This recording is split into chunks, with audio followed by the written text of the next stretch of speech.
Okay, welcome. This is our Empathy Circle with experts in the field of empathy, and our topic today is how might we design and spread effective empathy trainings?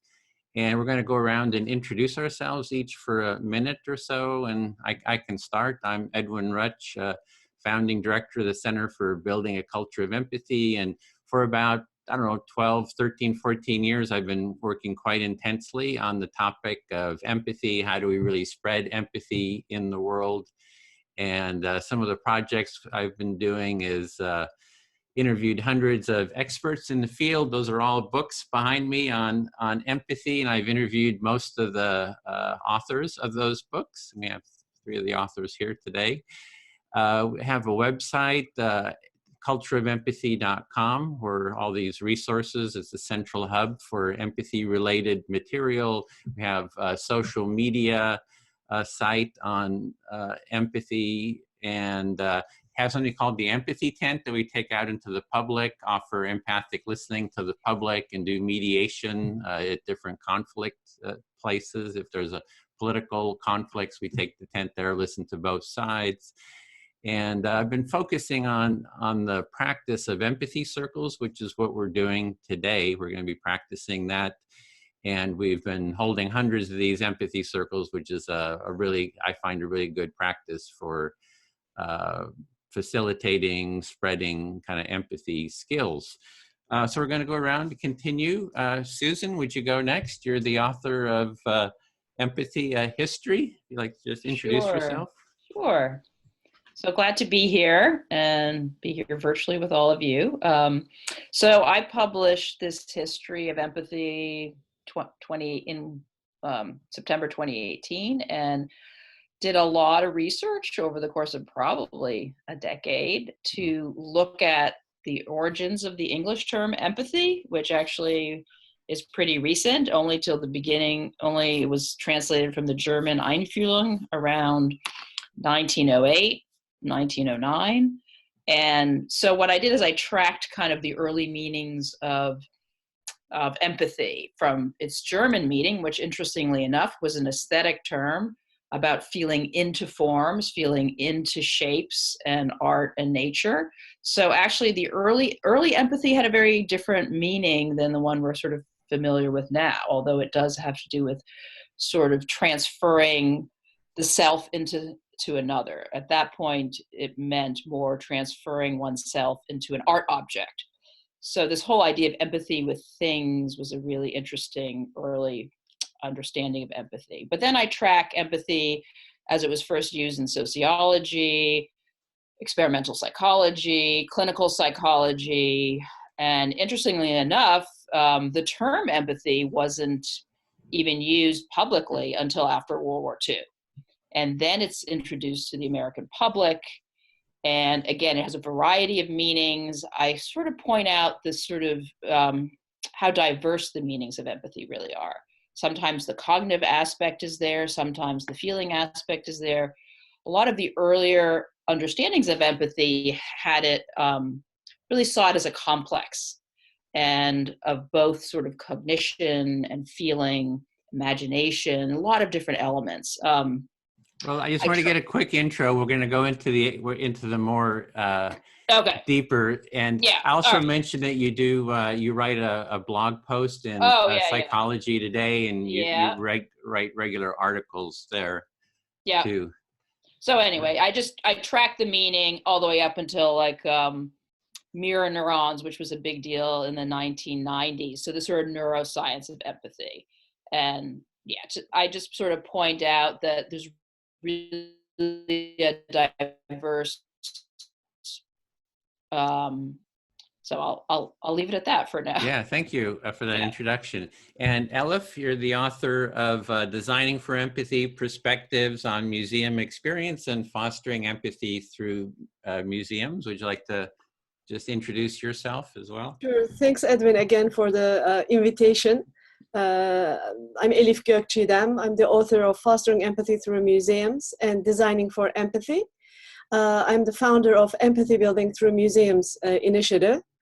And my goal is to get more and more people to think museums and other informal learning platforms as spaces to foster empathy, to teach empathy skills, and to teach, how to look at the world in a different way, where we might then find ourselves as a part of a greater whole, all connected, yet with unique and special qualities. Thank you. And also, Rosa, you're author of From Conflict to Creative Collaboration. Should I say a few words about yourself? Yeah, so I have a pretty diverse background, but most recently in organization development, where I'm very interested in what helps people be able to share different perspectives and be able to find practical and effective ways forward together. And so the book that I wrote is a manual really for a group process where we use a lot of active listening and reflective listening. So I've also described it as a relational approach to facilitation, where it's not so much about giving people just equal time to have a chance to say their piece, but it's about having people speaking into a context where they actually hear something back, where they feel heard, and the tremendous difference that that makes in terms of a group experience. So thank you. Well, thank you for those introductions. We want to have as much time as possible for the empathy circle itself. And this is a how-to and how to do empathy circles. You can go, for anyone watching, you can go to empathycircle.com for to get this how-to, or also to see some videos. There's a 9-minute and a 30-minute how to do empathy circles, but I'll give a quick introduction here. So in this process, we use active listening or empathic listening, where one person will be the speaker and they will select who they're going to speak to. And we'll have 5-minute turns. You can talk about the topic at hand or whatever is on your mind. And the person you speak an idea or two, and then you pause. And the listener, the active listener, is going to reflect back their understanding of what you have said. And the idea is they reflect back, so you have a sense that they really understood you to your satisfaction. And then you'll speak some more, and then kind of give a pause, and then you'll get a reflection back. And it goes back and forth like that for the 5 minutes. We'll start with 5-minute turns. And if you're the listener and the speaker is saying a lot, and you're thinking, oh, I'm going to forget all this, you can say, oh, let me just pause. Can we just pause and let me reflect back what I'm hearing? But you only want to reflect back what it is you're hearing and understanding. You're not wanting to ask questions or put your own ideas, or say, oh, that reminds me of something else. It's just, you're only trying to empathically reflect. If you're familiar with Carl Rogers and empathic active listening, that's sort of the process that we're using here.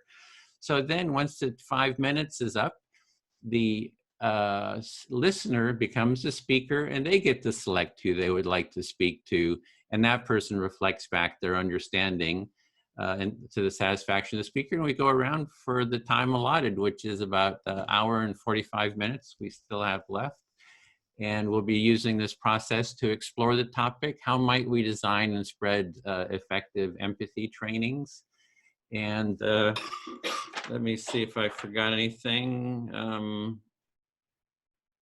Yeah, that's pretty much it. It's a pretty simple process. Once you get, the best way to sort of learn it is to just do it. And we can begin, and I'll set the timer. So if someone would like to start, perhaps you can speak to me and I can model the empathic listening. And so we're just ready to get going. I have a question. Okay. So are we allowed to ask questions in our speaking, during our In your speaking, you can say anything you want. It's like you can say anything that you want when it's your turn to speak, but when you're doing the reflection, you're only reflecting what it is that you hear to the satisfaction of the speaker. So you as the speaker, it's really about you feeling that you've been understood. Yeah, Yes. May I go? Okay, go ahead. Great. And I need to pick a listener, active You listener. could speak to me and To you, or okay. Rosa because we have experience with it, and then so just to model it the Okay, first round. okay, let's do. So I have actually just finished Susan's book, and I loved it. I loved it. I learned so much. It helped me put what I have been doing into a historical perspective, and it helped me articulate some of the thoughts that I had in mind, but was sort of shy in like saying them really because I didn't know quite how they could be perceived, and the spectrum of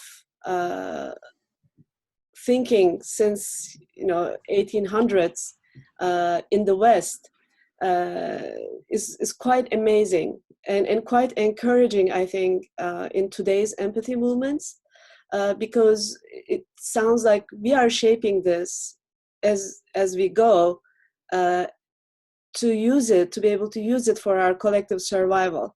Can I pause you just to reflect back? So what I hear is you read Susan's book and you just found it really helpful. It kind of was giving you a perspective of the history of empathy, and that you've seen how it sort of changed over time, and that we're sort of designing it or are defining it sort of as we go along, and we need it for our survival, basically.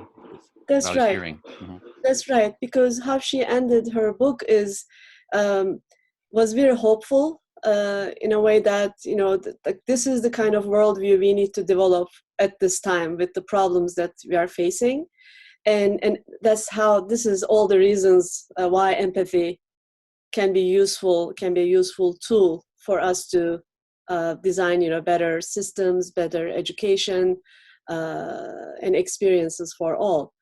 But one thing that stuck with my mind is that, and Susan mentions in this book, in her book, is that most research on empathy, or the history of empathy, has always been through a Western perspective. And again, I found out through Susan's book is that not only just Western, but Western male perspective. Mm. And eventually other female scientists and some even had to use different names like pseudonyms to be accepted or feel heard. But I would like to explore further in my mind and in my research and my work what I see as a major gap in our understanding of empathy as a human experience, because we cannot do this if only we look at it through a Western perspective. Okay, so if I can reflect back, so what I hear is from the book, you were seeing that there was she was making a hopeful case for the importance of empathy at the end. And there was also, you saw that there was a point that the definition of empathy was seen through sounds like a Western lens as well as maybe a male perspective. Mm-hmm. And it sounds like you're wanting to broaden that definition or way of looking at it. Yes, it was definitely inspiring to me to explore this area further and really go to some maybe Eastern sources and ancient traditions which have been talking about concepts like empathy for thousands of years perhaps, but they didn't use the word empathy. So if they didn't use those words, what words they used and what they meant in the context that they were used. I think an understanding of a more global definition of empathy, or how diverse it can be, and how this diversity can be its strength actually, could be beneficial to further this empathy work. Okay, so you're seeing that different cultures, sort of ancient cultures, have had a history of maybe they've looked at the experience of empathy, and you're seeing how we can sort of tap into how their definitions are and make sort of a more broad global definition. I mean, not really global. I don't think that there will ever be a one single definition, and I don't think there should be. I think the diversity of this experience is its strength, because we know that it's a human experience, and we should be smart enough to use it to our collective advantage, you know, to have a better environment, better education, better systems for all. But it was interesting. I mean, it's just a question that's still on my mind, you know, like what other concepts are there out there in the traditions that which have not been traditionally explored in the West, and also like how other, you know, the philosophers from the East might react to these definitions. So maybe there has to be some bridging to do here. Okay, that's just fine. So you're really looking at the, so how do we bridge between the different philosophies, different cultures? And there's not like one definition, and that's sort of a richness of the term, is that there's a variety, and you're sort of valuing that variety of perspectives and maybe definitions. Mm-hmm. That was the Yes. 5 minutes, if you feel heard. So, Thank you. okay, thank you. And then I'll speak to Rosa, if I...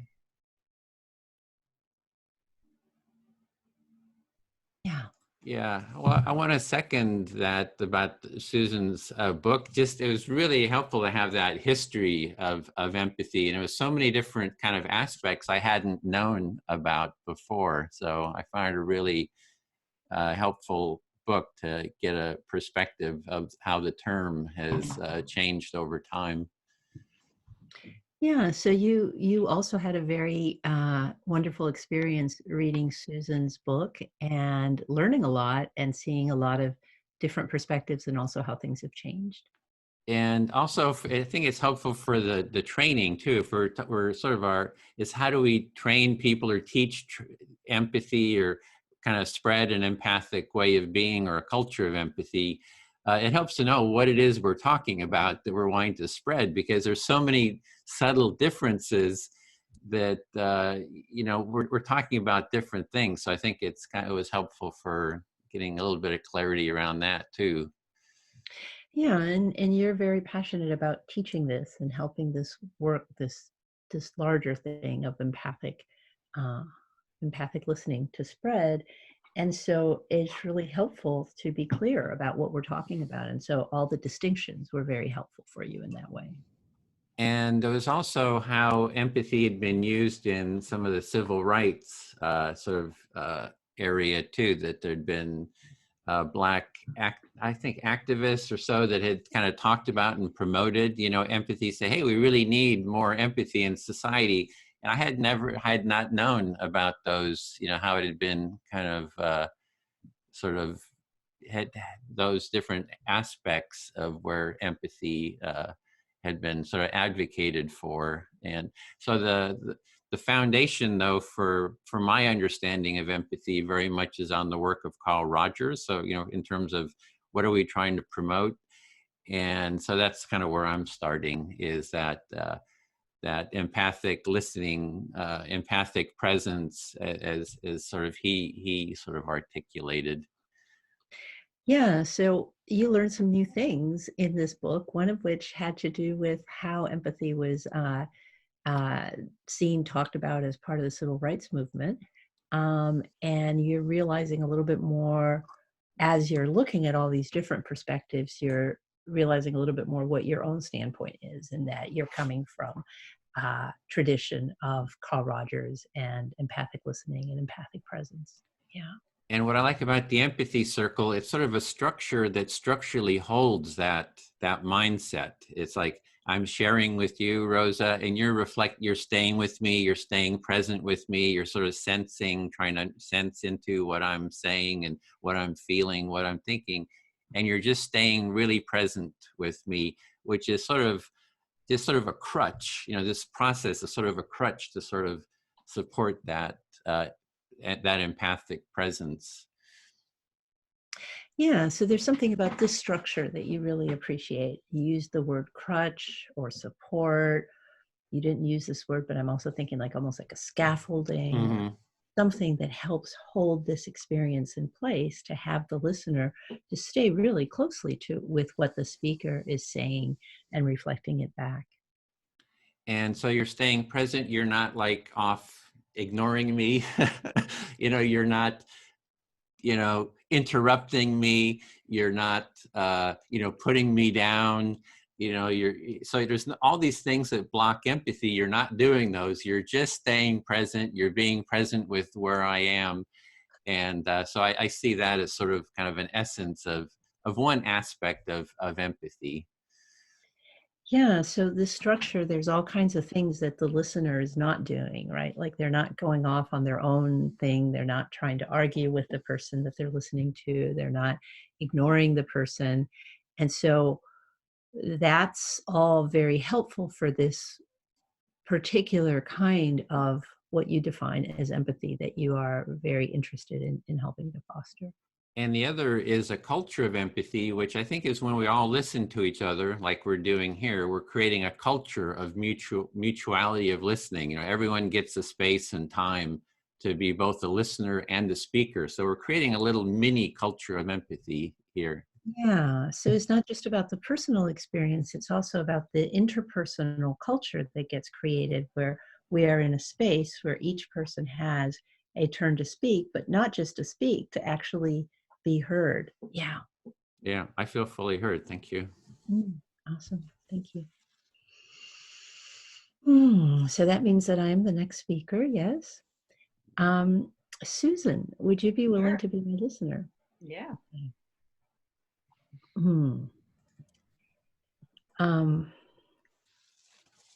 So I'm feeling a bit abashed because I feel like I'm the only person in this circle that hasn't read your book.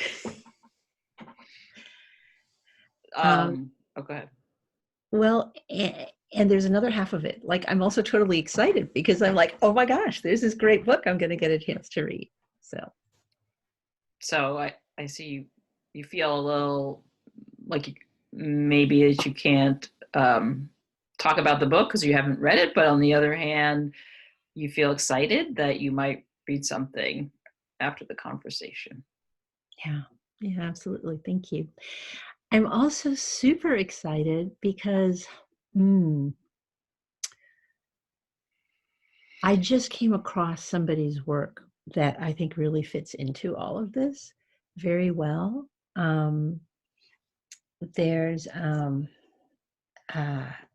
I've gone back to school for a PhD, and one of my fellow students, when he heard what I was working on, he said, "Oh, you might want to read Peter Elbow's The Believing Game."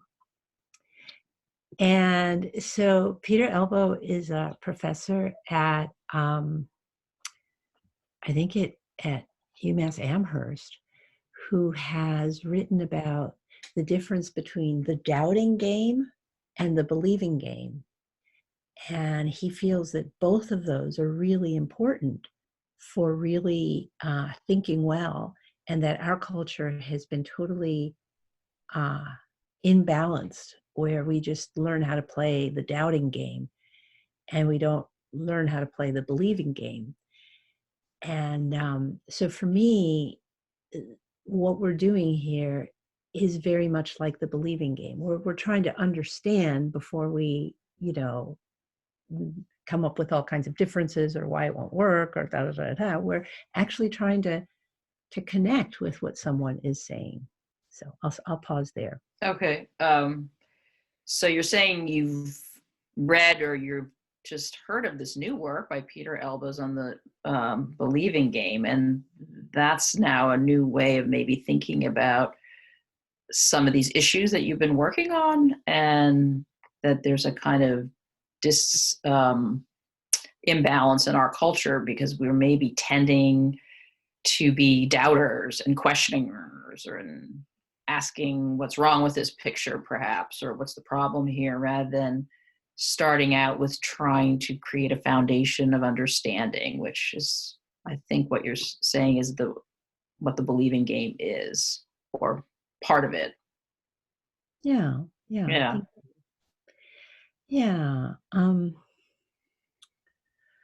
I've just started to read some of his writing, and I'm fascinated. I'm just totally fascinated because he's certainly not saying that we should never question or that we should just believe, but he's talking about believing as an aspect of a more balanced methodological inquiry. And by believing, he means just trying to understand exactly, like understanding before tearing apart kind of a thing. Yeah. Yeah, so you're saying that maybe a step that we skip that he's pointing out is that we don't go deep enough to really see what is being expressed or the understanding of someone else. And we sort of, I don't know, I'm maybe imputing this, but in a more superficial way, just sort of create doubt or question. And maybe we need to switch into listening more deeply to sort of understand. And not to say, as you're saying, that we get rid of doubting totally, but we create a new balance. Yeah. Thank you so much. I feel heard. Oh, sure. That was interesting. So I guess it's my turn. Do we go back and You can select whoever you wish. Yeah. Oh, all right. Maybe I'll pick Elif because she spoke about my book, and it's really nice to hear that Elif, that you read it and think, oh, it's, it was insightful or helpful or whatever. Just from my perspective, I'm a historian by training, and I've always, I've been interested in empathy as a sort of practical concept, but clearly I was trying to think about it as a kind of historical topic. Like, where did it come from? How did people use it? What are its meanings? How did it sort of move through the field? And so I am thinking more now about, well, how do I, what do I think about as the most useful definition of empathy? And in some ways I'm kind of moving to sort of like, well, how would that be practiced? And I am interested in also the different forms of empathy in practice. So this idea that, as you were saying, that empathy is much bigger than its word, and which I totally agree, because to write that book, I had to sort of say, okay, I'm going to focus it on this word in this tradition over these years. Otherwise, I, would have never been able to, finish it. But it asks a ton of different questions, like even the word. You may want to pause. Sorry, you may want to pause. It becomes a lot to reflect. Okay. Let me give it a try. So in your work, you have chosen to follow a path of looking at empathy from a historical perspective. Although in your day-to-day life, you are mindful of empathy and its use in different domains, and you are interested in finding out what would be the best definition that could be most useful for us. How am I doing so far? Yeah, that's good. That's really good. Yeah, I know I did say a lot. I guess I would say I like the diversity of empathy as a concept. So I really like the idea that you can feel into nature. And I think that's totally something we don't think about in our culture. Like, what does it mean to feel into objects or things or the natural world? And that kind of connects with anthropomorphism, which we've been told, no, that's a kind of scientific no, we can't, But so something like that as empathy, I kind of wanted to cultivate that as well. So I don't know, I like the richness of empathy, but I also want to find ways to like encourage some forms too, which is not what my book wasn't like, okay, here's how to do it, right? It was kind of a historical understanding of it's different. May I reflect back? Yeah. So you do appreciate the diversity of how empathy could be explained and how it has been used over time. Yeah. And especially you think that feeling empathy towards nature, natural world, animals, could be particularly useful for today. And while having, and also ideas such as anthropomorphism. Yep. Just the word. I know. It's a big word for me. Has been a no-no for most of this time, and perhaps it is, time to revisit, why it has been that way for some of the time for humans, that Right. it was okay. And while having said that, it is okay to have a rich, diverse portfolio of, empathy definitions. It is also useful to know the forms and the, some of the structures that have been used, so that we can perhaps, better find our way to choose what might be most relevant. Yeah. Yeah. Perfect. Yeah. The other thing I kind of wanted to say is that I'm also interested in what you had expressed earlier, that what are, if we look at empathy as a sort of Western concept, I mean, it's obviously not sort of, the bigger concept is not exclusive to Western culture or psychology or anything. It's just, how has it been understood in other times and places, and especially in Eastern traditions? And I did try to do that a little bit at the end of the book, where I talk a little about meditation and the Eastern traditions, but I think it's so complex. Like, is empathy compassion? Well, some people say so, some people say no, or so. I'd love to think more about it in connection to Eastern traditions, other cultures, the kind of things that you mentioned. I would love to explore that as well. Edwin, may I reflect quickly? Yes, just you can finish. That's kind of like you kind of finish up. You don't have to be like cut right there at the 5 minutes. Just a little bit of but do finish. Yeah. Sounds good. So Susan is very interested in not only exploring the Western constructs of empathy, but also how it has been used in some of the Eastern traditions, which is included, as Susan said, towards the end of her book. And Susan thinks that it is important to know how empathy has been used in other times and in other places, and explore further whether compassion is empathy, or what is the distinction, and perhaps other concepts that might come up in other traditions. Yep, exactly. Thank you. Thank you. Okay, your turn, Elif. If Oh, you okay. select, we just keep going for the time allotted. Okay. We have almost almost an hour and a half, hour and 20 minutes. Thank you. So and you select who you're going to speak to is the first step.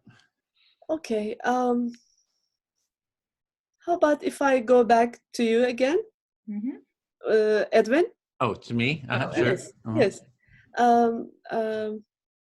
So I would like to share this experience that I had recently. I was at a symposium about environmental empathy, and I think it ties into our conversation so far, especially the big word that I cannot say, anthropomorphism.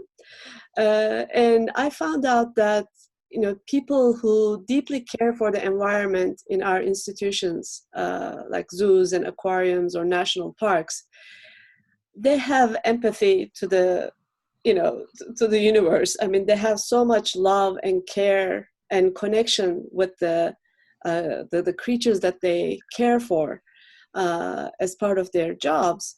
But there's also this institutional culture that prevents them from sharing that deep connection with the public, and just because of the reason that that's in Susan's book that was also mentioned, anthropomorphism was a no-no. So it became apparent as a big clash. While these institutions are trying to create empathy towards wildlife by educating the public, and they have so much empathy and love and connection and whatever you call care, scientific knowledge, understanding. It is not just empathy, of course. It is a lot of science that goes behind this, the care of these creatures. But there's this love that is involved. So without being able to say love, empathy, and compassion, how is it really possible to translate what is actually happening to the public, which is what I believe the public needs, and and my initiative is related to that. Okay, so what I was hearing there is that you're sort of building on what Susan said about this anthropomorphizing, so nature, and that a conference you went to, that there was, sounds like people in this field, zoology or so, that they have this love, this care, this empathy with nature, but there is that sort of scientific, perhaps, view, which no, you can't sort of share those kind of feelings and emotions. And you just see that as a real problem, is how those people can't share those feelings. And that's what you're really trying to, sounds like, bring in, that these institutions sort of block those feelings, and that you're looking at how to kind of bring open this up in institutions. And I think the reason why they're having this, these kind of conferences, because they realize this. And now they're open to talking about, and maybe telling stories about the animals, and sharing with the public the names that they already have for these animals, their gender. So giving more personality to these individuals as individuals. So institutionally, you think that institutions are kind of realizing this might be a problem, and they're starting to create more space so that you can kind of give names to the animals and kind of bring in this other. So you're kind of seeing that it's kind of maybe moving in that there's some space for that.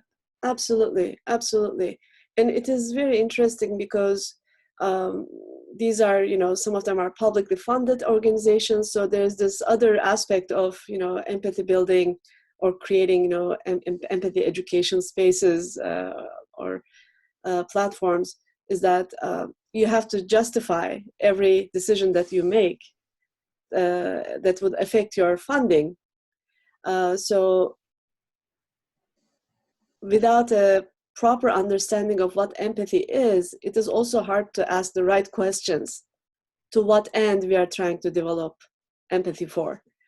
In my book, Designing for Empathy, I touched upon this concept of oneness. And in the symposium that I just attended, I was trying to listen actively, but I think very, simply put, I think most of the questions and concerns come from a dualistic worldview. And I did not know that, this was a question before in the history of empathy. And thanks to Susan's book, I learned that there are, other ways of looking at this, and from monads and monism to, the seeing reality as a continuum, that, everything is a part of one. When you look at the existence that way, these things, come, like you really start asking very different questions. And may not be the right time, but I believe that we have to also explore those. Okay, so you're in these institutions, you sort of have to make the case, what I'm hearing, for what you're doing. You have to kind of lay out the arguments, you have to find your terms, and that and one of those is this notion of oneness that you think is an important concept or term. And so, so that's, you're kind of wanting to bring that in, getting past duality, seeing and bring in this concept of oneness. Yeah, and that was the time. Sorry. Oh, okay, got it. Yeah. Thank you, Edwin. Okay, thanks. Okay, I'll speak to Susan, if I may.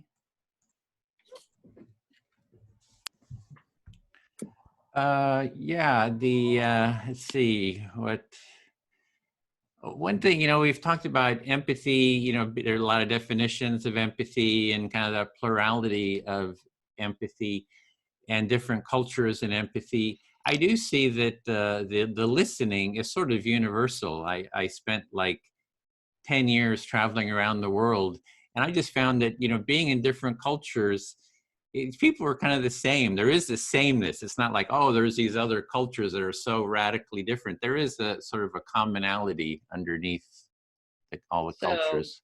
yeah, what you're saying is through your travels in many different places and talking about empathy, listening is a key component that you kind of see in many different places and arenas. And then that you also find a lot more similarities perhaps than differences in the people you meet.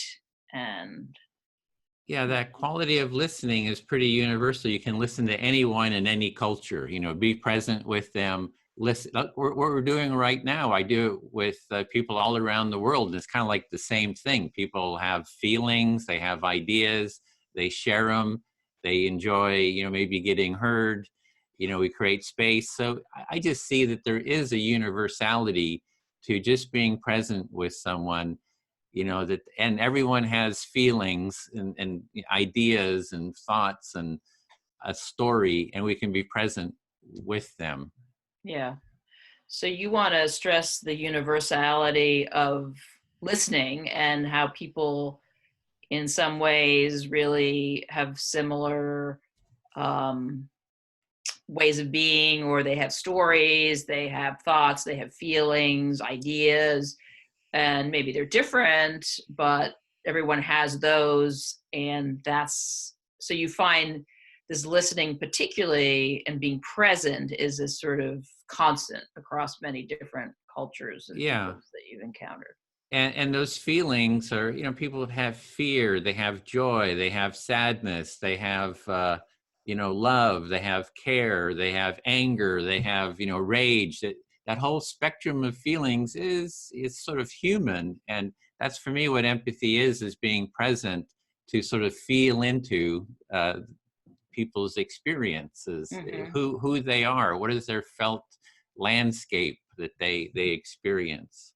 Right. So you see it as a kind of a spectrum of emotions, really, that people have, and it can range from a variety of different ones. But the task to be empathic is to feel into those different emotions and imagine maybe what their, as you say, feeling landscape might be. What is it kind of like to be them and feel these things and have these experiences? And yeah. And then when, like, you're listening to me and I feel you're really kind of getting who I am, I feel like a sense of connection. I feel I feel some joy. I feel like, oh, good. I don't having to compete. It's kind of creates a relaxation, an enjoyment for me, just to know I'm being heard. Yeah. Right. So then the result of that, or what happens in the process, is that you don't feel alienated, you feel connected from the person. You feel like, oh, they kind of get what I'm saying or get what I'm trying to convey. And that creates a good feeling. And so joy or a positive feeling is part of what empathy creates. Yeah. And exactly. And also in terms of conflict, like I do like conflict mediation. And this is the basic process we use for that conflict mediation. There's people polar opposite. We've done, for example, one that comes to mind is on abortion, pro-rights, pro-life. We bring the different sides into an empathy circle, and it slows down the conversation. Before you lash out with your ideas, you've got to clearly hear the other person's ideas. And there's something almost like an onion. It kind of peels away a lot of the differences, and people start seeing sort of this common humanity. Yeah, it's interesting. You talk about creating empathy with conflicted people with very different ideas and in major conflicts. And when you ask people to sit and talk about and listen to one another and then tell what they're, the other person's saying, or they everything slows down. So people have to not jump in and critique or judge or question. They have to just hear what someone else is saying, and that creates a whole different quality of interaction. And it sounds like what you get to, if you peel this onion metaphor you're talking about, is you get to something that people share. So maybe they don't share all the coverings of the onion as you peel them away, but as you peel them away, they share something maybe even more essential at the core. I feel very heard. Thank you. Sure. Oh, my turn? So your turn. Yep. Okay, Rosa.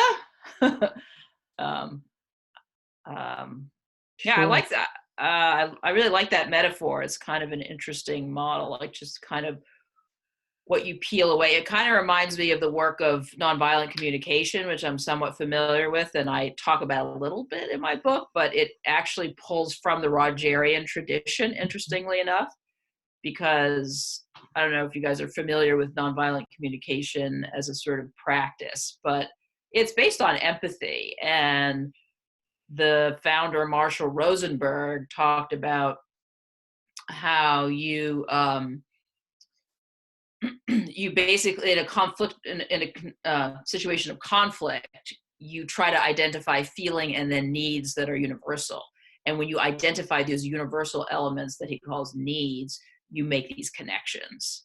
So it's sort of the way it's just interesting the way Edwin's describing it. Yeah. May I pause and reflect? Thank Yep. you so much. So you're seeing a connection between Edwin's metaphor of peeling the onion and this sense in nonviolent communication of there being universal feelings and needs and wanting to connect with those in a situation of conflict. Is that close?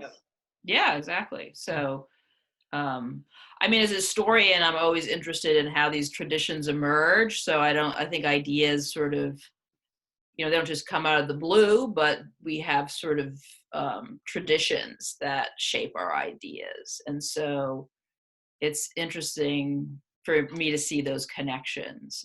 But it does raise questions about things like similarities and differences, which I think is key to some of the problems of empathy, or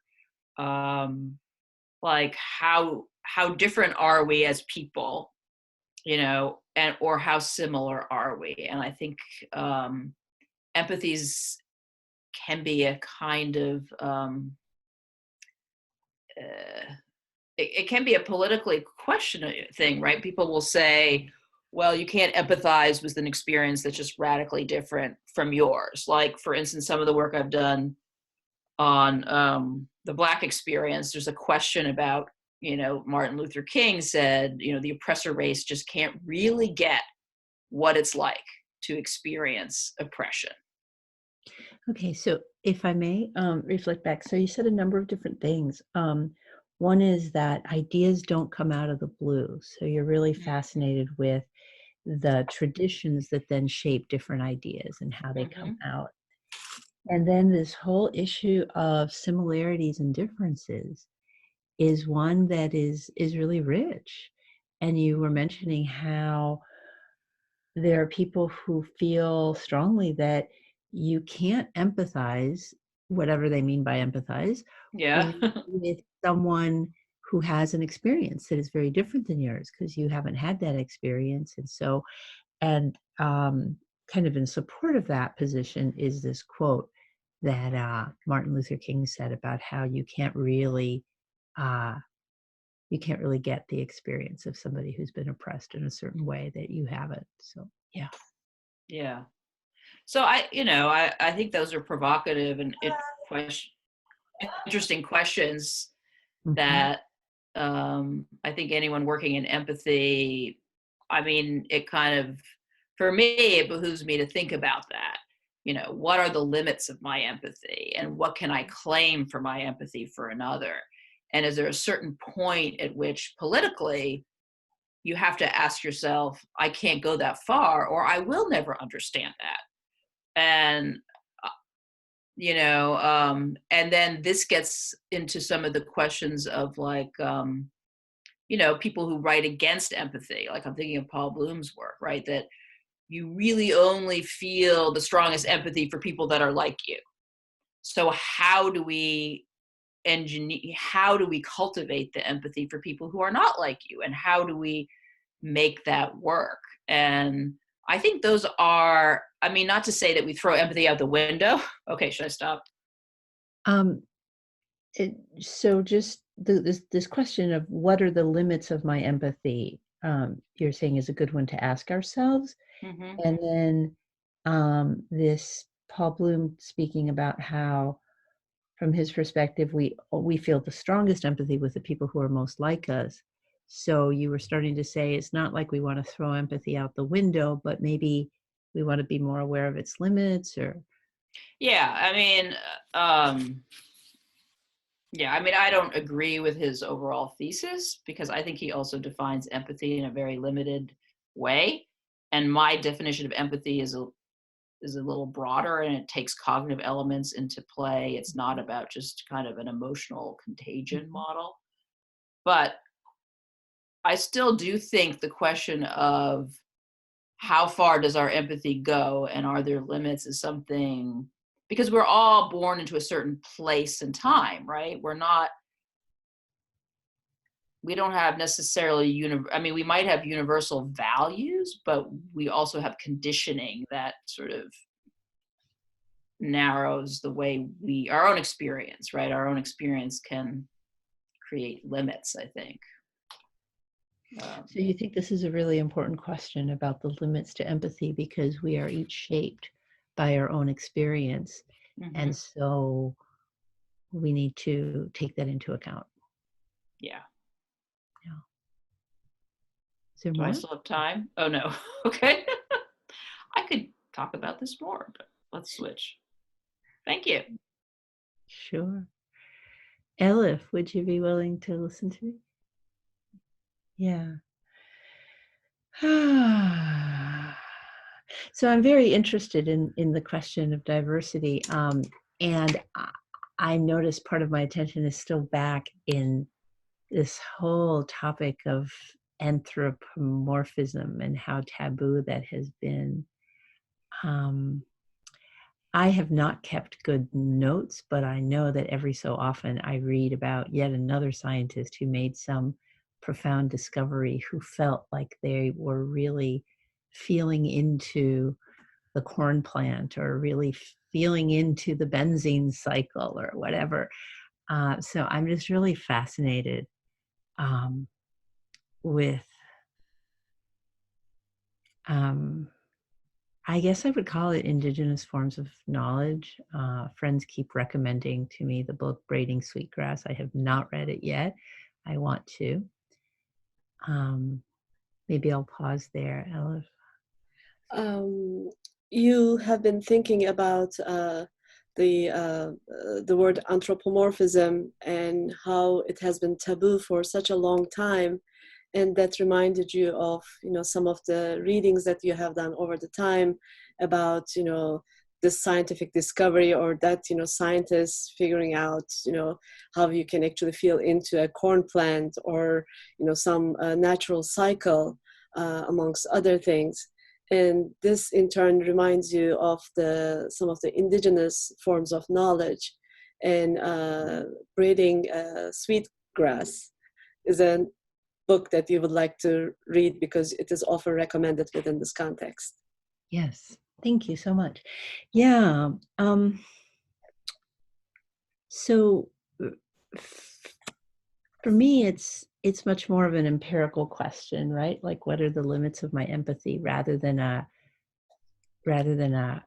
priori, like an a priori thing.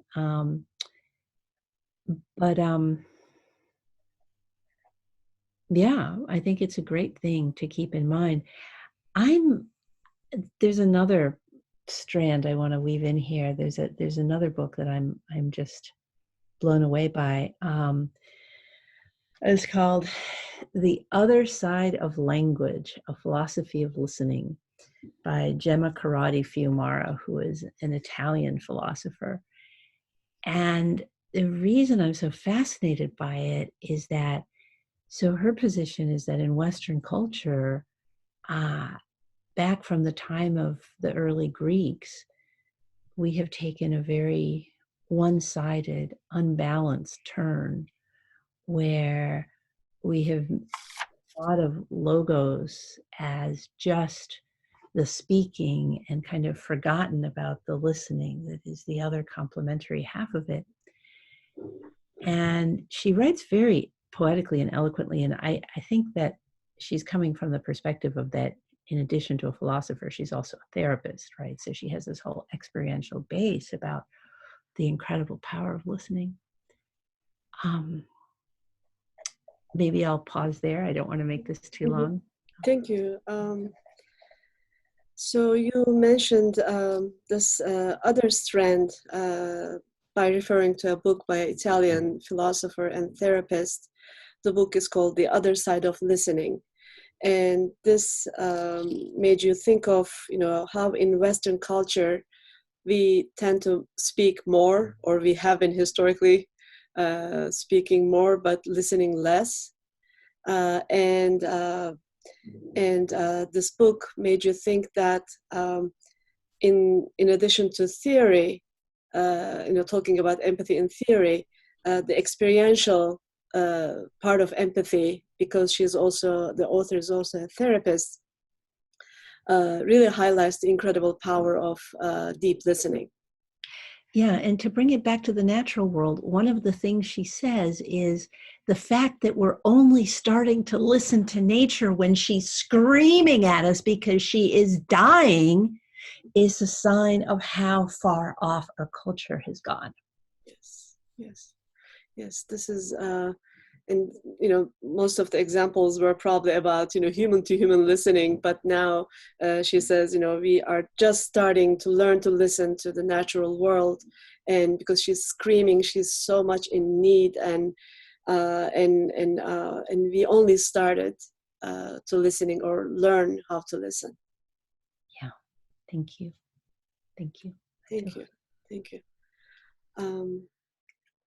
Yeah, this is a subject very close to my heart. Who are you speaking to?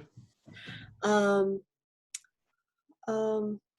about Susan? So that it is not like back and forth, right? Okay, it's a circle. Okay. We'll mix it up, yeah. Okay. Yeah, this speaking to nature or listening to the nature is a subject that's very close to my heart. And it also brings to my mind this question that was posed earlier. What are the limits to empathy? And what are my limits to empathy? And what are some of the scientific, limits to empathy? And I believe, to ask these questions, to be able, it is very important, I think, for our understanding of what empathy can be. But also they are closely related to the worldview of someone, beyond physiology and beyond, their political views or just the culture that they are, grown up in. This worldview is shaped over time. It is something learned, by experience, and it is really hard to shake off once you have it. And I'm sure, like, you all have experienced this when you were conducting some, nonviolent resolution sessions or, dialogue sessions. So the worldview, I think, in turn helps us frame the right kind of questions sometimes. Just as an example from my, upbringing, my grandparents, my grandmother specifically, and my mother and father, they all loved nature, and we had this small garden, and where my father used to plant all kinds of plants, all kinds of trees, and all kinds of plants, and he never took any opportunity. He never lost any opportunity to talk about them in a way that was very metaphorical. And this is how I grew up. For example, we had... Can I maybe interject here?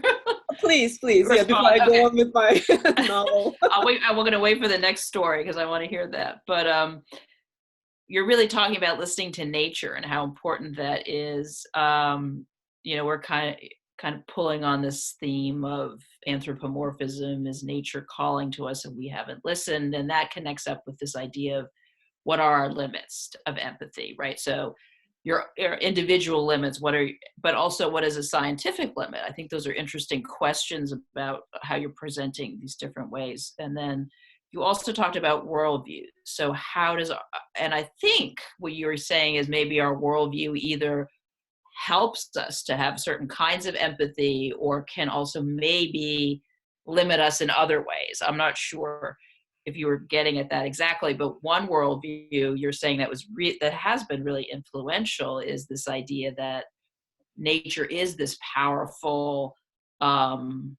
presence, and that your family has this love of nature, and you can feel it coming back from your grandparents and then your father in particular. And so the idea of the garden and how critical or crucial or essential that was for him, and how he began to talk about the importance of, so not just being in it, but talking about it. I think that's about where you were at when you're going to tell maybe another story about that. Exactly. Thank you for capturing that. I do believe that worldview can help or hinder. That's why it is very important to create the kind of narratives that could work for our collective survival. That's why I believe informal learning platforms and education is essential. It is all about how we frame the question, but how an individual frames ends up again in that individual's worldview.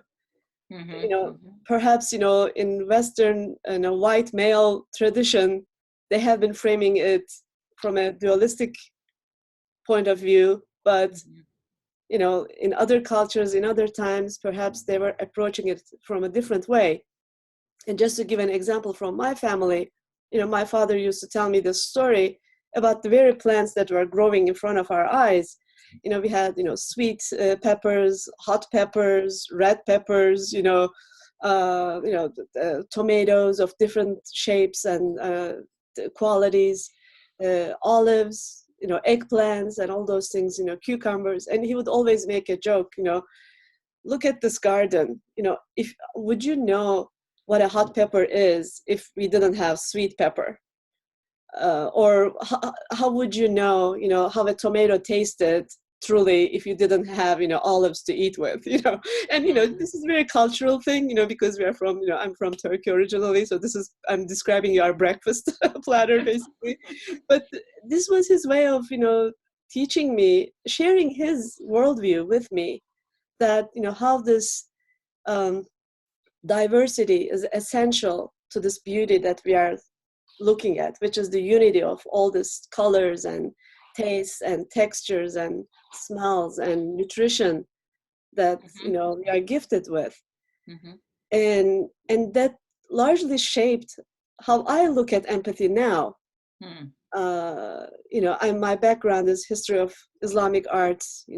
I do not work at a museum, but I felt like I have this knowledge that I have to do something with it. That's why I strongly believe that we need to invite, people from other traditions, not just Eastern, but basically non-Western, and learn from them to really capture the essence and qualities of what empathy can be. And I think I'm out of time. Okay, so let me just reflect back. You're talking a lot about narratives and how the way our narratives or our stories frame how we look at things, and that those are really important, and that we can shape those narratives, and education can change those narratives, and maybe that's a way of intervening and helping to train different forms of empathy, altering or shaping narratives.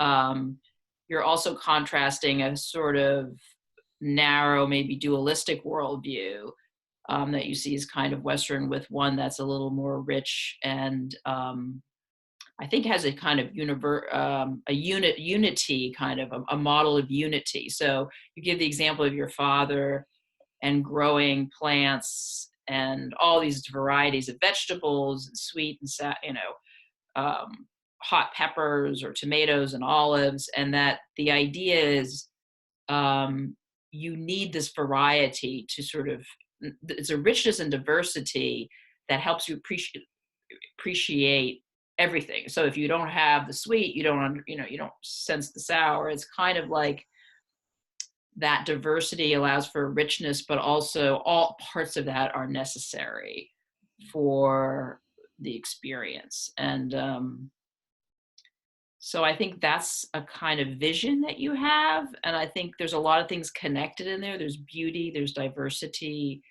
there's a kind of unity. And I think you're saying that that's kind of your mission in a way, that you're trying to sort of educate for that through your initiatives for empathy. And that's kind of what motivates you.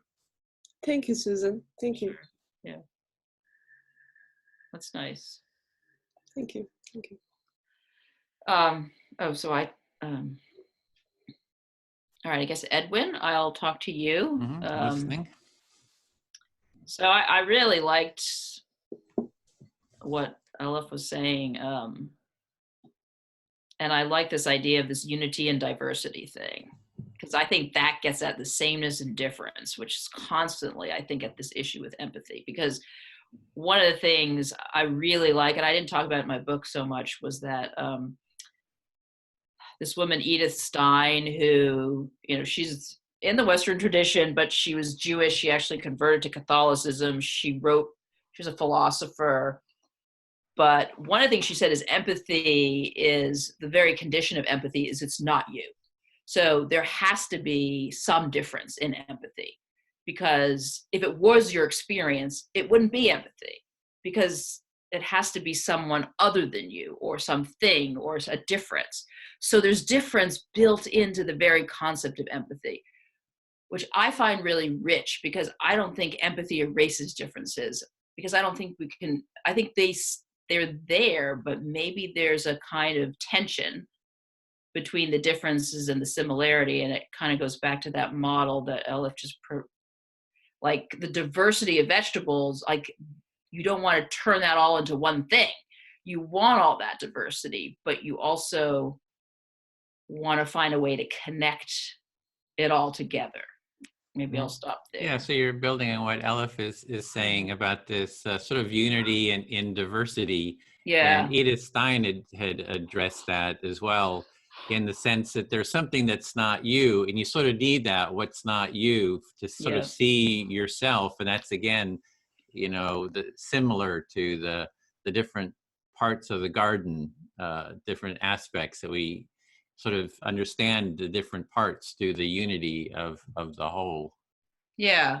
And I think there is a tension that can be a productive tension in those sort of similarities and differences. And that's why I think empathy is a very complex idea, really. It's not about just, oh, you feel sad, I feel sad. Boom, that's empathy. I think that is a kind of, it has been a definition of empathy historically, emotional contagion, right? But I think that's a narrow bit of what empathy has been historically and can be. And so I think, there's imagination in empathy. There's trying to see, to recognize differences. Because I think sometimes people see empathy as like papering over all the differences. Oh, I empathize with you, we're all the same. But I guess I feel like there has to be this, you have this experience. It's not what I've experienced, maybe, and there's a difference there. And yet maybe there are elements I can understand, but I don't have your experience, right? So you're hearing it, empathy is sort of a rich sort of idea or experience. And it's more than just emotional contagions. You have a feeling, I have the exact same feeling. There's sort of the different kind of deeper qualities of it, of imagination, and there's just a rich whole variety of different experiences. And there's also those you had mentioned before. I think I'd missed the tension. There's some kind of a tension in there. I wasn't quite clear what the tension was, but there was.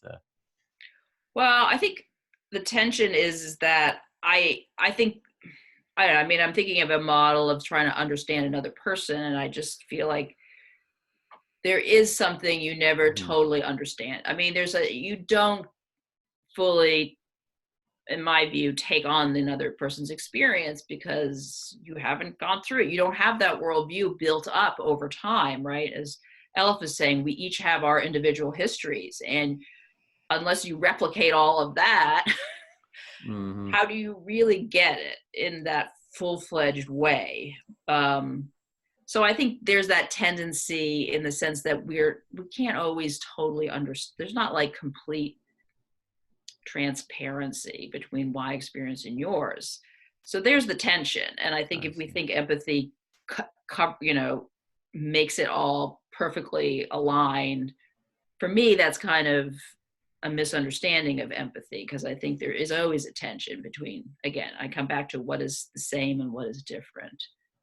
Okay, so kind of in terms of empathy, it's not like when you empathize with someone, you sort of get 100% of their experience, like Exactly. the whole nuances, all the subtleties of their experiences. You've got it like spot on. That it's more generalized, and so that's the tension. It's not like you ever really get 100% of the other person's experience, and it's just kind of naming that. That was the 5 minutes too. Okay. Okay, then I'll speak to Elif, if I might. I don't think I spoke Sure. to you yet. Yeah, we're talking about empathy, the definitions of empathy, and sometimes I see the definitions out there. It becomes sort of like abstract, like in the academic world, sort of like these abstract terms. And what I would like to do is bring the definition of empathy into the circle here, the four of us. Right? Can we name and point to different aspects of empathy and sort of identify it within the relationship that the four of us have here? Mm-hmm. So you wish to explore beyond, definitions of empathy as an abstract concept to how it appears on the ground, specifically within our circle today, and whether we can identify and spell out, what those ingredients are there that is creating empathy amongst us. Yeah, and it kind of makes it a bit more tangible, I find. So you're reflecting back what I'm saying. I agree with Susan. Empathy isn't about 100% perfection. It's sort of me feeling heard to my satisfaction, right? You've empathized with me to the state where I feel, yeah, you pretty much got where I am. So I'm not looking for 100%. You have to have gotten every little nuance of my experience.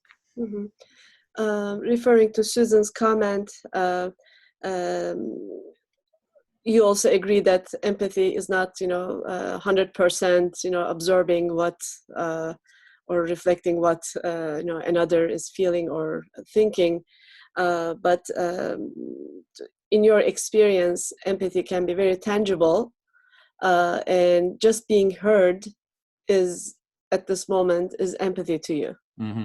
Heard enough to my satisfaction, because I think you really are getting the essence, and that's so that I feel that you've heard me, kind of empathized into my experience. So So having being heard to one's satisfaction is the key in your approach and in your thinking. Yeah, and then the other, aspect of empathy is I can also speak in a way that makes it easier for you to empathize. So the more open and transparent I am about my felt experience, the easier it is for you to empathize. So sometimes people get very abstract, very sort of detached from their own experience, and it's hard to really get where they're coming from. So if I can share with you like how I'm feeling, it makes it easier for the other person to feel into me because I'm sort of opening and being transparent with my felt experience. So some of the ingredients in this case is what makes empathy easy and what makes it occur is one's ability to speak and share transparently.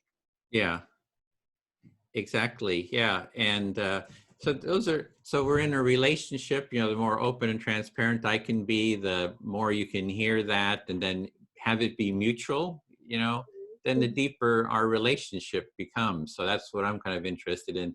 Can we move kind of deeper into a deeper, more connected, experience? And that's what I kind of love about empathy, is that feeling of connection, feeling connected with others. And so once you feel that way and the feeling is mutual, it just creates this culture of sharing and mutually being heard, and that's Feeling connected. I think that feeling feeling, connected, yeah, mutually connected. yeah. And in terms of other definitions, like Susan was mentioning, Paul Bloom, his definition, very simplistic definition, is if I'm here raging, I'm so angry. And then his definition of empathy is that you start raging, I'm so angry. So we're both kind of doing this state matching or emotional contagion or of matching emotions. But that's not, I don't see that as really, is really a good definition of empathy. Mm-hmm. So you disagree with Paul Bloom's definition of empathy, which is mostly based on an emotional contagion, and it's just basically mimicking of another's emotion or the expectation of like raising the same emotion in another. Yeah. You do not agree with that definition. You don't think that's accurate. No, because if I am angry and you're staying present with me and empathizing, I hear you're feeling angry. Is there something behind that? Yeah, I feel angry because people don't love me or something. I feel this need. So you're not like totally taking on the feeling. You're sort of tasting the feeling. You're sensing the feeling, but you're not like totally overwhelmed with it. Yeah. So there's still, in your view, there's still some distance between what another feels and how it is transmitted to the other person, to the listener. It is not just like 100% overlap of emotions, and Yeah. that's what makes it more worthy. Yep, I feel fully heard. Thank you. Thank you. So it's my turn now, right? This has been a very amazing. You just choose the person first, remember? Okay, Rosa, please, thank you. This has been my first experience in an empathy circle, and it is quite an experience actually. I've watched snippets of other recorded segments online. I watched one-on-one interviews of Edwin with other thinkers, and but just being in one, the experience aspect that Edwin mentioned is, I think, very critical. And in terms of the ingredients of empathy, what makes this amongst us work is perhaps I can add or repeat what some of the others said. Slowing down the conversation and really taking the time to connect and listen, and also through technology, being in close proximity to another in real life. And I think, yes. Yeah. So thank you. So I am, just to be transparent, I am taking notes, and still, even with that, yeah. So you started out with how appreciating the experience, because you've watched a little bit of it online, and yet it's different to actually be part of one. And so this is your first experience with it. And then you were speaking to the question that Edwin had asked about what are the elements right here, right now, that are helping to create empathy between us. And you mentioned slowing down, taking time to listen and to really connect and listen. And then how this technology allows us, even though we're in different places, it allows us to feel like in close proximity to each other. So Thank you. That's very accurate. And I would add to that, I think all this collectively creates this coherence amongst us that wasn't there before. You know, we were all doing our work, you know, with our own communities, groups, you know, people near us perhaps. But this helped, in my view, create a new type of, you know, a new culture, mini culture ecosystem that is coherent, because the process itself, it allows also for contemplation while you are listening, because the conversation is slowed down and it takes time. You know, nobody speaks over each other. You know, there's this respectful. There are rules and there are manners within which this empathy circle is held, which helps leave room for coherence and contemplation, which I believe are essential ingredients of empathy building. Okay, so if I may reflect, please.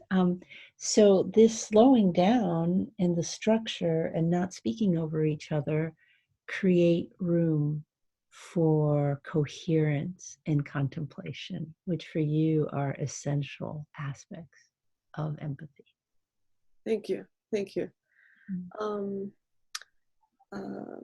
I'm thinking, you know, how to, there's so many thoughts right now on my mind. It is almost hard to like pick one.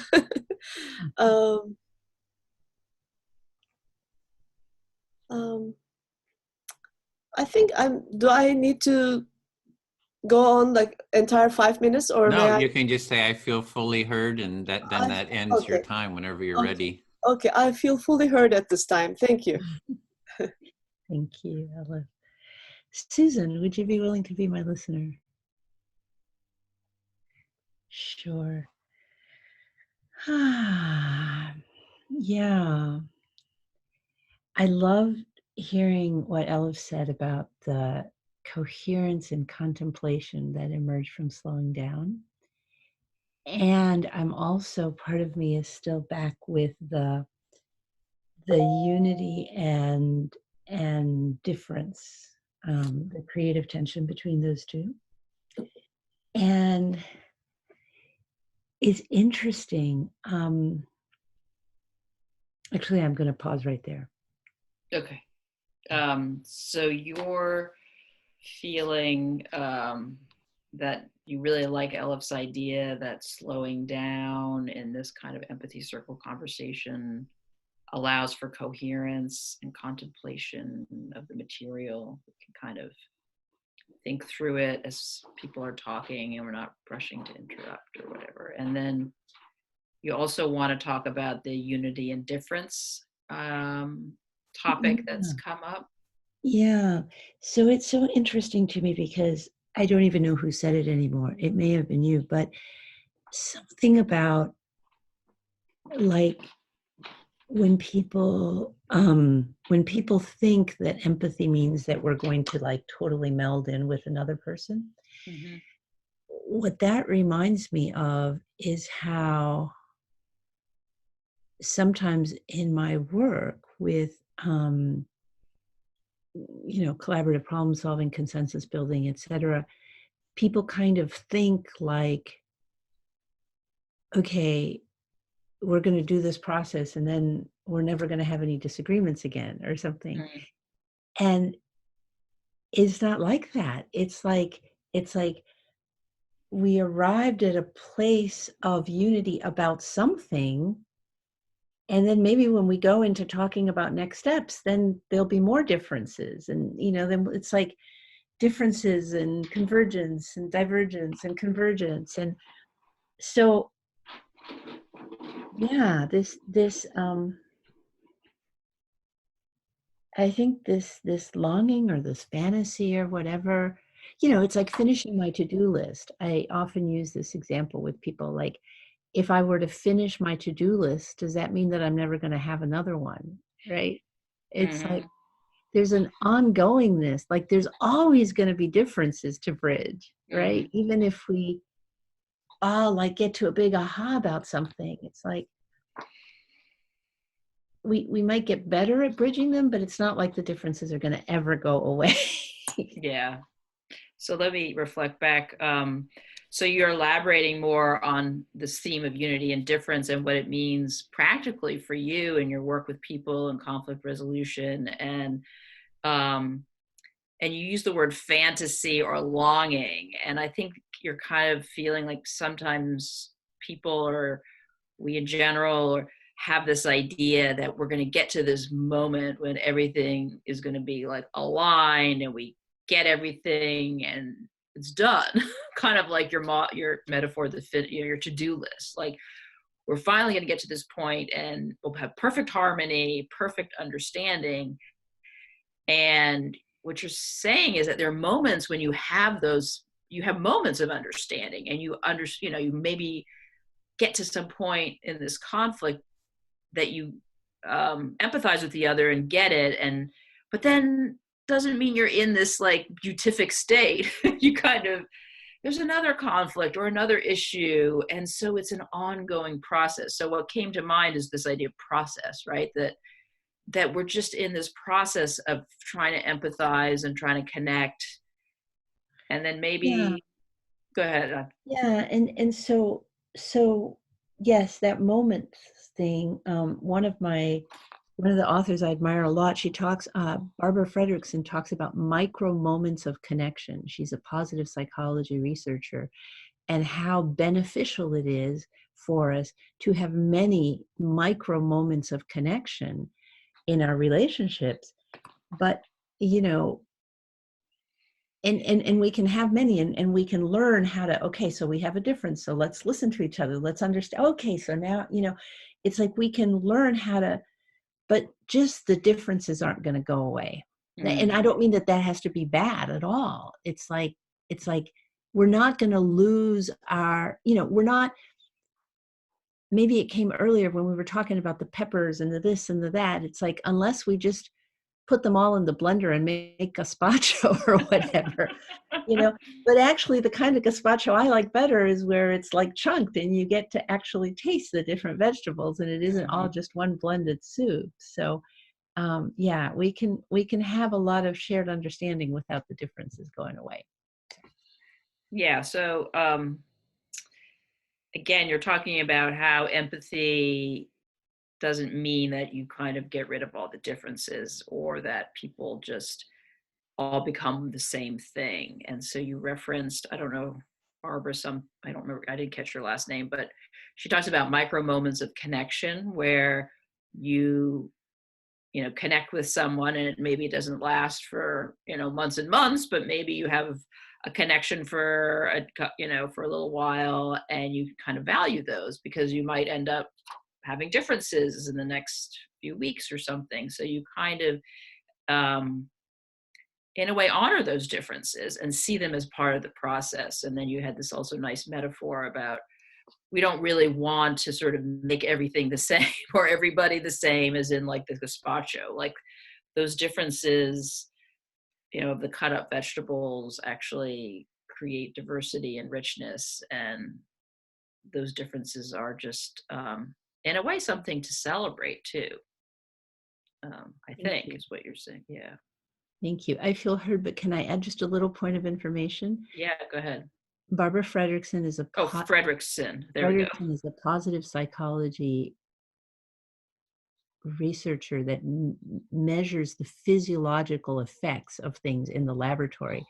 So when she's talking about micro moments of connection, is that feeling gotten, like feeling heard, like the moment of, wow, that moment releases all these incredible positive things in our bodies. Like, interesting. So I've always been really curious about what would happen if she, hooked us all up to her lab instruments and actually studied what happened in an empathy circle. Yeah, interesting. So yeah, you're saying that the moment of being heard, or like, oh, you got it, you got my, what I'm trying to convey here, has a physiological reaction that Fredrickson measures. So, and that is, that I don't know, reminds me of what Edwin said earlier about joy, right? Like, that's the joy that comes out of that. Oh, you got it. I feel empathized with. I feel good. Yeah. Thank you. Sure. Thank you. All right. My turn, right? I guess I'll go back to Elif, or if that's okay, Elif. Sure, of course. Yeah. Yeah, I have a lot of ideas too and thoughts. It's like, okay, what do I go with now? But I do really like this idea of a process, like, because that was another, like you could think of empathy as a one moment thing. Oh, I did it. Or you can think of it as a sort of extended thing, right? Like, like if we think about our conversation, is it all these different moments of empathy? Is it a process of empathy? As I hear you more, do I understand more? Okay, like nature is really important to you, say, Ella, or there's kind of the empathizing with the natural world, so I hear this history and that gives me more information. So my empathy then can be different, or, maybe we empathize now, but then there's a difference over something, as kind of Rosa's saying, that you have moments of empathy with people and then you have disagreements. So I don't know, it is interesting also to think of it as a process in time, maybe even in a session, but maybe with relationships you have over a longer time even. May I reflect back? Sure. So you have been thinking about, empathy as a process, and it is something that happens or almost like unfolds over time. And hearing the history of somebody or getting to know them, over time, having more information about them might help empathy. But even with that, it doesn't mean that it's going to stay forever.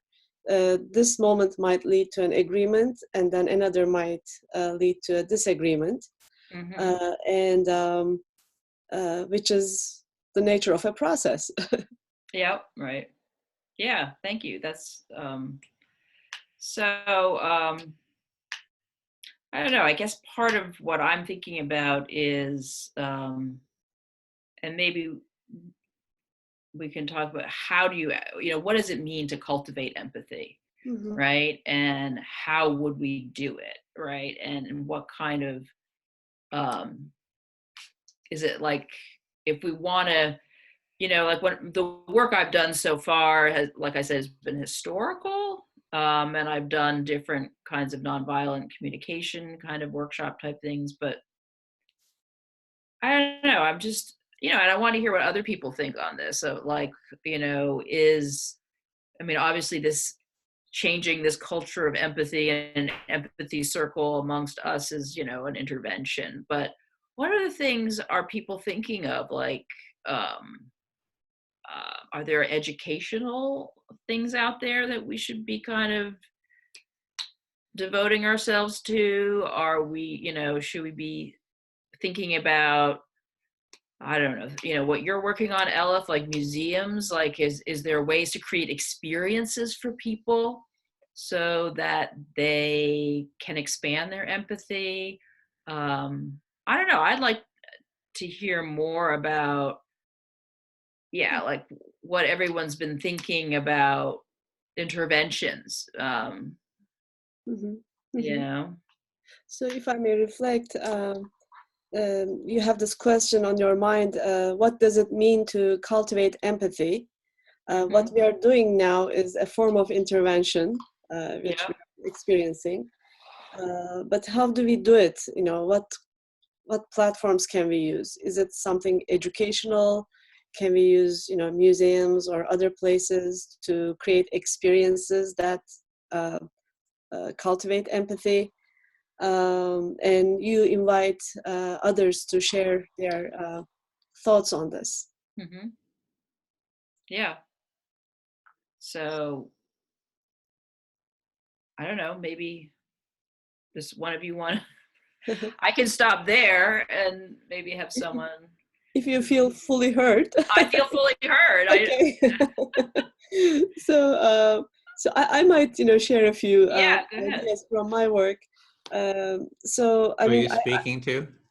Okay, thank you. I'm speaking to Rosa, please.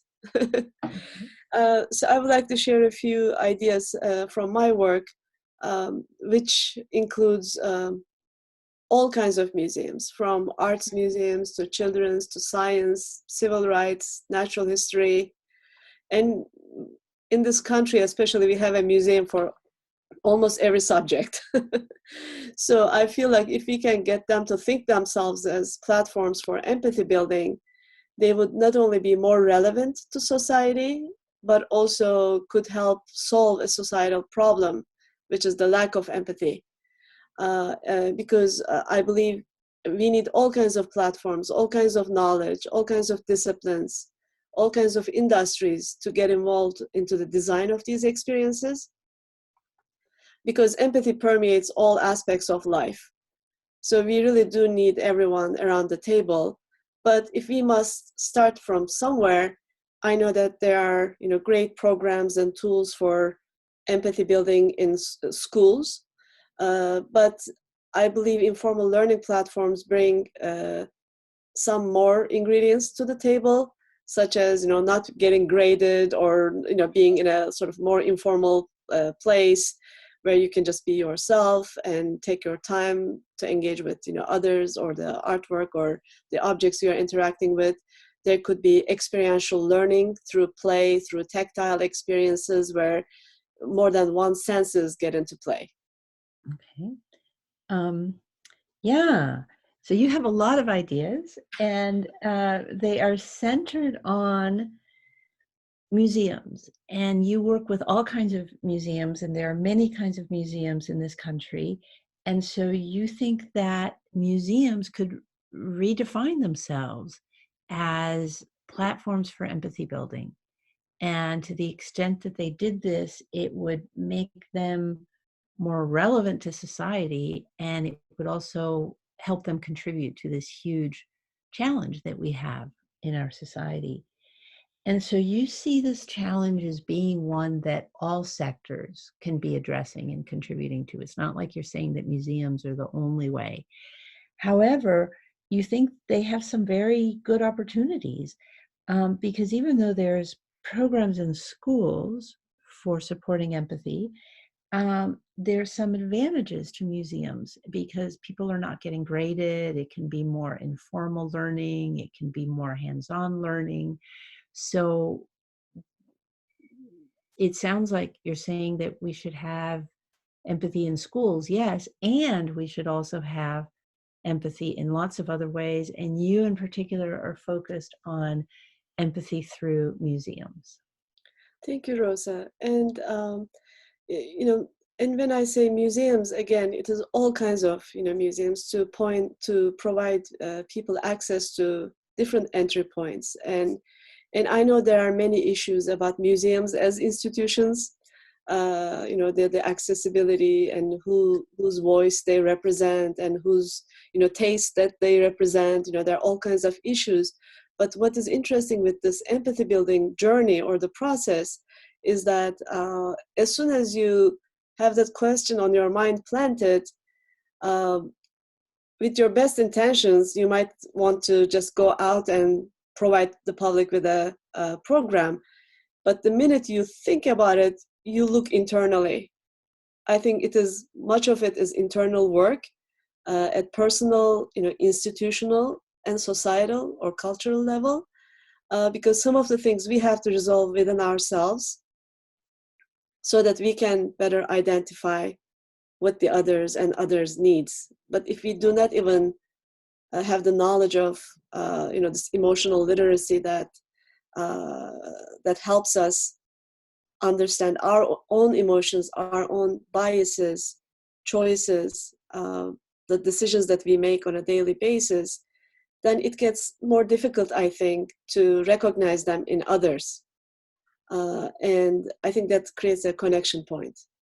Yeah, so if I may reflect, Please. so you're aware that there are issues with museums, and some people are concerned that they might not be accessible, or they might be, I don't think you use this word, but they might be elitist, or whose taste are the museums. Oh, but before that, I think you had also said that all kinds of museums, you had emphasized again, we're not just talking about art museums. It might be children's museums or technology museums or history museums or all kinds of different museums. So anyway, even though there's a lot of problematization about, the whole museum thing, at the same time, you see so many opportunities. And one of the really useful things that happens that you've seen when you pose this question of the museum as a place for encouraging empathy is that then it invites people to also look internally, to look at the social and cultural and personal work of like emotional literacy, understanding our own biases, like understanding where we're coming from, like who are we and who are the people that we want to support in developing empathy. So just the very fact of empathy being the topic immediately begins to create this whole questioning process. Yes, Absolutely. something. Yes, exactly. Thank you. I Okay. think it's Rosa's time, right? Okay. Okay. Edwin, would you be willing to listen to me? Listening. Wow. I just want to take a moment with all this. It's very rich. Oh, yeah. So Susan had asked about each of our works, how we are contributing to building a culture of empathy. So it's interesting. I work professionally, as a facilitator, and so one would think that facilitation already is something that promotes empathy, and in a way it does, because when we get a chance to hear from different people, and that's one of the things that in facilitation we all agree is that our emphasis is to build up participation, that in itself helps create some degree of empathy.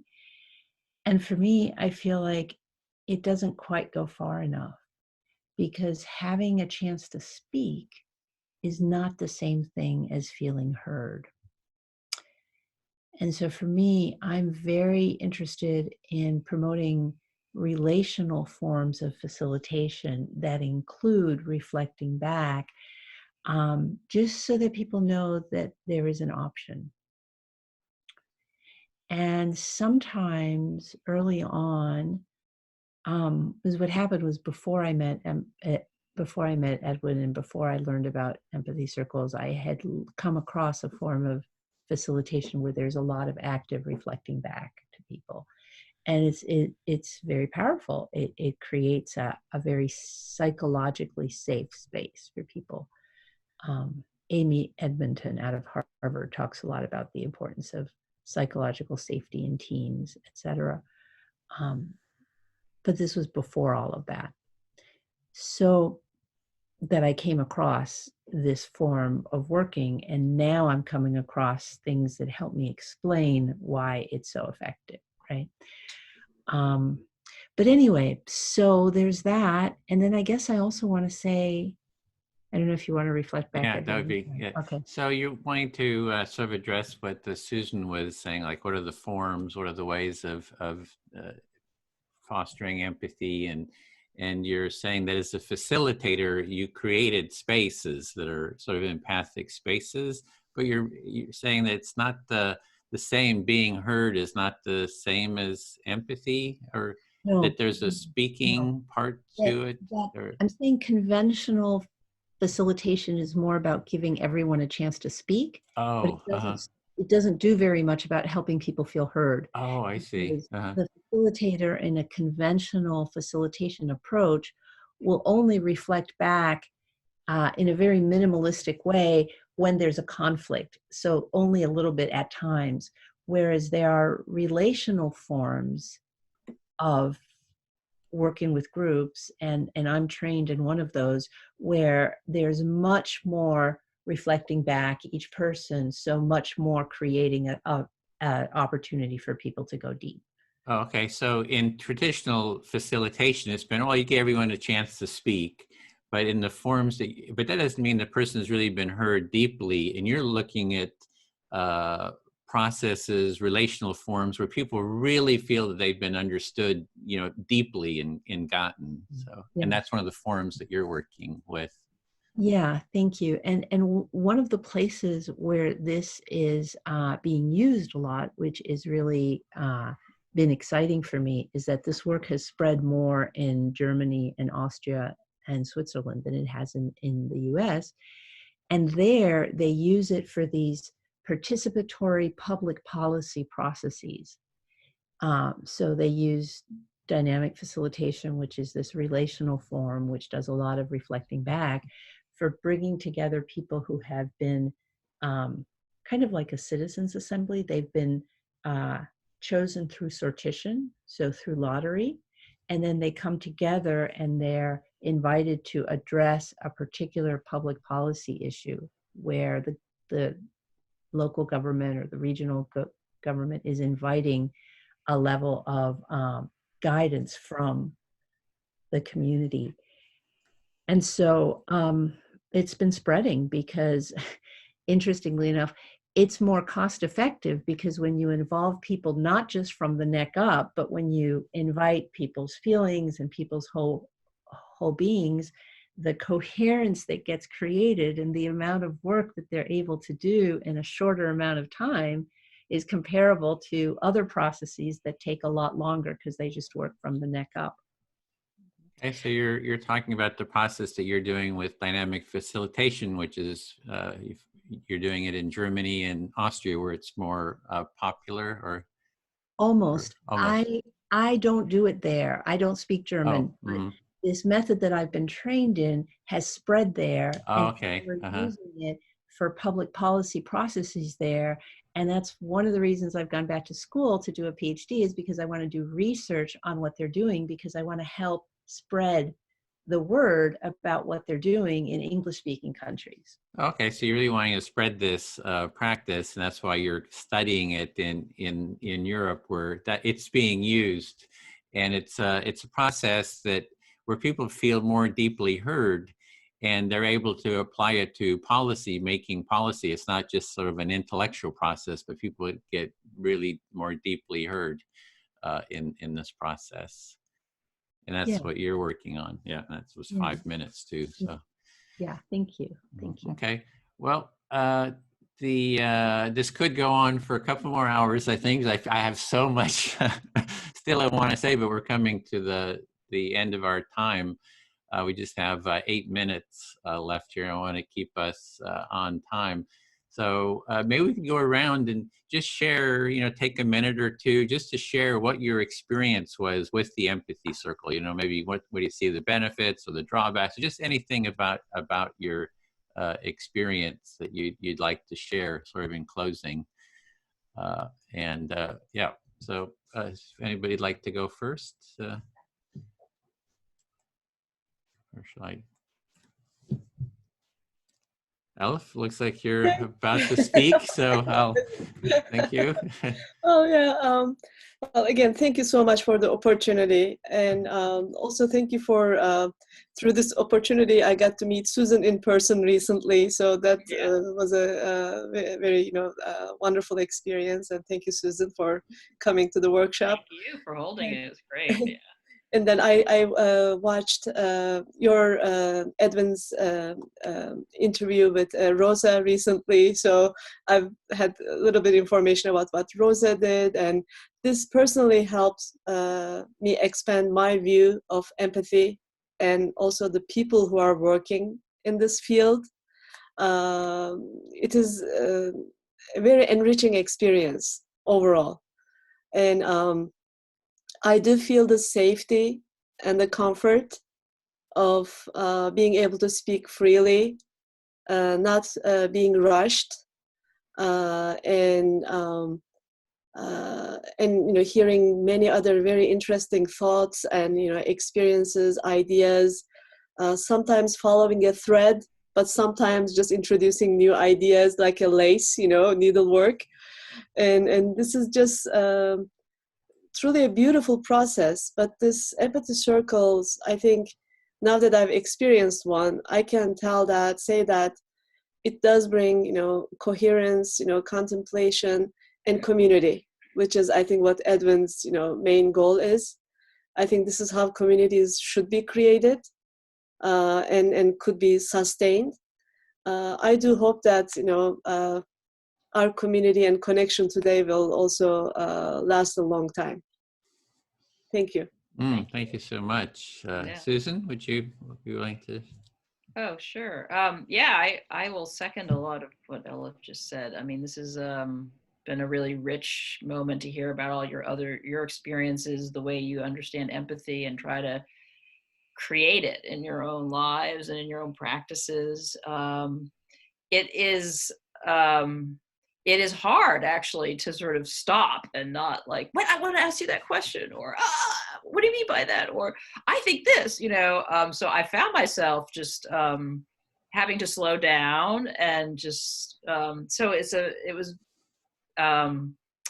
it was really a very fruitful practice, because I do think you have to listen more intently, right? Because you're not thinking about, oh, I want to say that connects with that, right?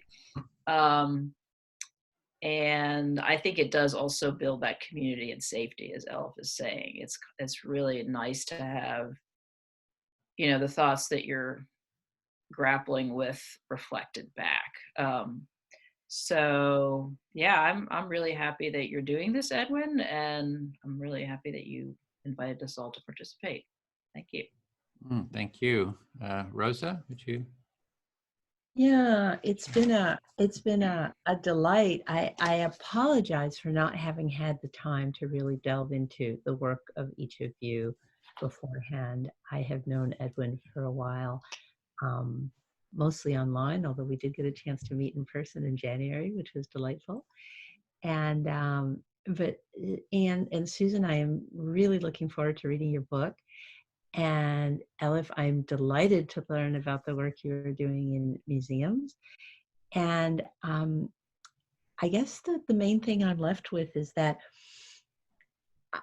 I love this kind of rich intellectual conversation that at the same time has the slowing down and pausing and reflecting. Because it really wasn't just feelings, right? Like we were really hearing and responding and weaving different ideas together in a slightly different tempo. And it is different. It takes a while to get used to. And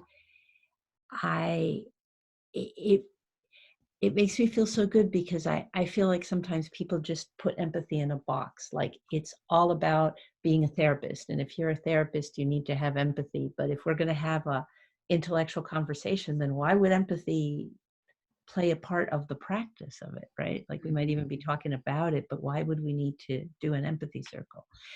And I know that there's people that I meet who until they see it or until they participate in it would think that this is not possible, right? Like, and I know there's a little part of me that is still surprised, and because it's so different than how we usually engage in conversations. I'm just delighted. Thank you so much to each of you for having been a part of this. Thank you, Rosa.